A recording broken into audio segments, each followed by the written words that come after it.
Hi, this is Sarit Switzer, and welcome to the It Is Taught podcast, a podcast devoted to the teachings of Rabbi Shneur Zalman of Liadi as recorded in his most famous work, the Tanya. My hope for this show is to make these teachings accessible and relatable to the average person, regardless of prior Jewish education or affiliation. The episodes follow the prescribed daily study portions and are meant to serve as practical lessons in how to live your life as your true self and develop an authentic and powerful relationship with your Creator. I have personally experienced the effects the study of this work has had on me, and I'm excited to share what I can of this knowledge with you.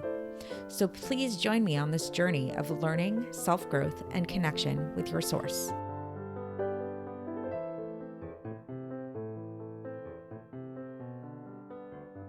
Hi, and welcome to the It Is Taught podcast. This is episode 110 for the 9th of Adar base in a leap year. And today we are still in the middle of chapter 36, talking about the purpose of our lives, the purpose of creation. So it's a really big topic. And we left off yesterday talking about how, interestingly enough, our world, this lowly world, which conceals God light to the fullest extent, to the strongest extent of any of the other worlds, is actually the purpose of it all. And we talked about how in the higher realms that are more spiritual than us, while they might overtly seem to radiate godliness in a more overt fashion, the radiance that they emit is by definition limited because it needs to be concealed in different garments and different constrictions, because if not for this, those worlds would be totally nullified in their source. And then we talked about how the advantage of our world is actually in the fact that it is so lowly and that it is so dark here, and that from the greatest darkness, that's where the greatest light can emerge.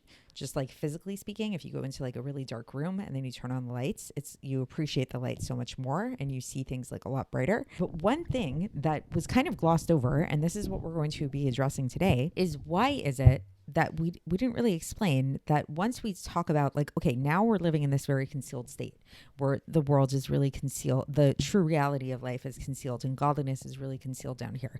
But the ultimate purpose is to reveal God here. It is to reveal God's light.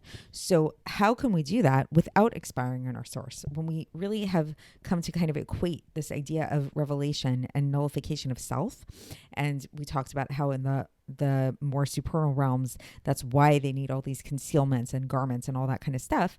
Why isn't that?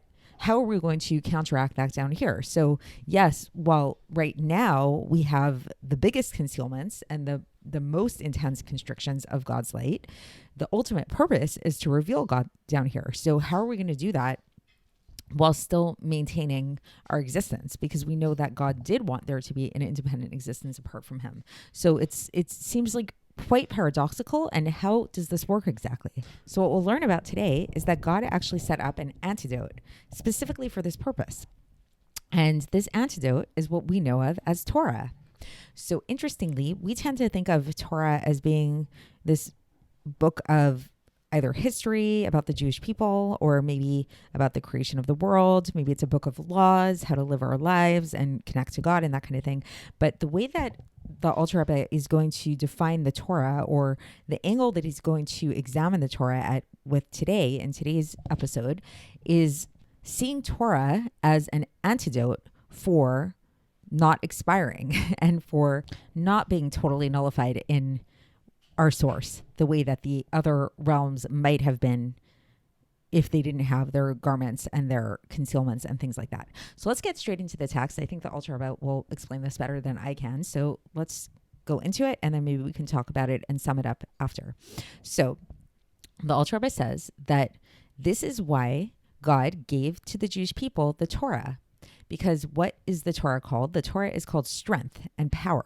And then here the Alter Rebbe cites the Gemara in Sanhedrin, page 100b, that God gave strength to the tzaddikim, to the righteous people, to be able to receive their reward in the future to come without having them have to expire in their source, be nullified in their source, truly in the light of God, which will be revealed in the future without any concealment at all. So in the future to come, we will actually experience God in a more pure sense, in a way that he is not concealed at all. And so the Gemara is teaching us here that the that Hashem actually gave the tzaddikim who are going to receive this reward, who are going to receive this tremendous revelation in the world to come, he gave them some kind of strength to be able to withstand this without expiring in their source.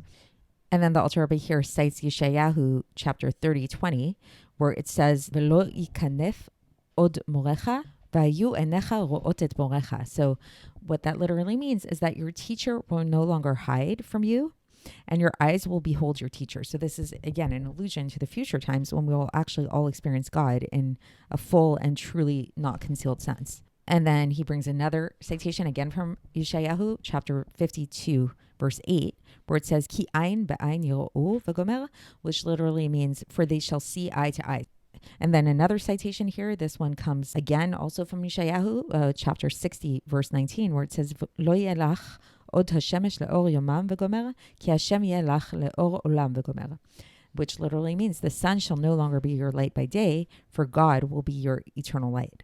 So again, it's all of these verses and citations are there to teach us and to kind of explain to us this idea that in the future to come, God will be totally revealed to us and we'll be living in this world of more truth and truly seeing the true reality. And then the Alter Rebbe concludes here, and he says that it is known that the days of Mashiach, and especially when the dead will be resurrected, is the ultimate purpose and the completion of the creation of the world. And this is why the world was created from its beginning. And then there's a footnote here that the Alter Rebbe gives in brackets where he says that the main reception of reward is going to be in the 7th millennia, as it is written in the Likutei Torah of the Arizal.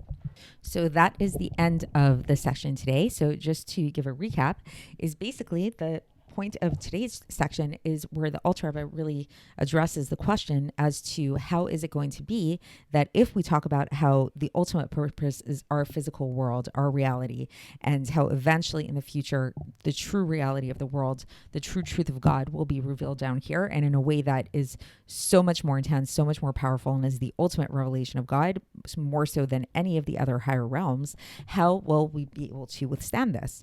Because if we already talked about how in the higher realms, the creations there need to have all these garments and concealments and stuff like that so that they don't expire in their source, how will we be able to maintain it? And the answer that the Alter Rebbe gives here is that is Torah. And Torah is the antidote that is there for us to be able to have the strength to withhold this and withstand this intense revelation that we will have. So we're going to continue along these lines tomorrow when we get further into this and try to understand what this means exactly, because he didn't really elaborate yet on all of this and how Torah is the antidote and how does it protect us in this way. So stay tuned for that, and I will speak to you then. Thanks for listening to the It Is Taught podcast, hosted by Sarit Switzer. This podcast is dedicated in loving memory of my maternal grandfather, Avraham Yitzchak ben Binyamin HaKohen of blessed memory. Music by Shoshana. If you enjoyed this episode and would like to support the show, please share it with others and subscribe on YouTube, Apple iTunes, Spotify, or wherever you listen to podcasts. And make sure to leave us a 5-star review. To find out more about the It Is Taught project, including more information on my soon-to-be published book, please visit our website, itistaught.com. To catch the latest from me, follow me on Facebook, Instagram, and Twitter. Looking forward to speaking with you tomorrow, and until then, have a great day.